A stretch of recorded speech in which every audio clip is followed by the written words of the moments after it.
News Tamil கழுகு. நிறைய பேரை கூட்டி ஆர்ப்பாட்டம் செஞ்சோம், அது கவனம் பெறலன்னு தலைமை மேல வருத்தத்துல இருக்காங்களா ரத்தத்தின் ரத்தங்கள்.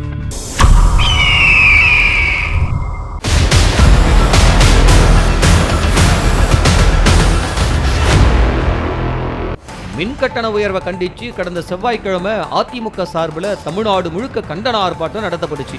அதிமுகவில் அமைப்பு ரீதியா உள்ள 82 மாவட்டங்கள்ல மாவட்ட செயலாளர்கள் தலைமையில தொண்டர்களையும் மக்களையும் திரட்டி ஆர்ப்பாட்டம் நடத்தி இருக்கிறாங்க. ஆனா அன்னைக்கு தான் மத்திய பட்ஜெட் தாக்கல் செய்யப்பட்டதுனால மொத்த ஊடகத்தோட கவனமும் அதிலேயே இருந்ததுனால அதிமுக போராட்டத்தை ஊடகங்கள் பெரிய அளவுல வெளியிடல. சொல்ல போனா பட்ஜெட் காரணமா அன்றைய தினம் அதிமுக நடத்திய போராட்டம் மக்களுக்கு தெரியாமலே போயிடுச்சு.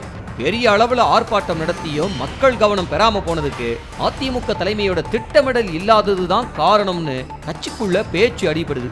செவ்வாய்க்கிழமை காலை 11 மணிக்கு பட்ஜெட்னு நாட்டுக்கே தெரியும், நம்ம கட்சி தலைமைக்கு மட்டும் தெரியலையா?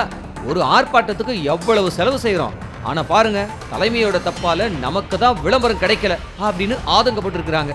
இது சம்பந்தமா அதிமுக தலைமையில விசாரிச்சப்ப முறையான ஒருங்கிணைப்பு இல்லாம கட்சி செயல்பட்டு வர்றது தெரிய வந்திருக்கு. அதாவது ஆர்ப்பாட்டம் போராட்டங்களை எல்லாம் யார் திட்டமிடுறது, யார் ஒருங்கிணைக்கிறது அப்படின்னு அதிமுக தலைமையிடம் ஒரு தெளிவான பார்வை இல்லையாம். செய்திகளை உடனுக்குடனும் துல்லியமாகவும் தெரிந்து கொள்ள சப்ஸ்கிரைப் பண்ணுங்க.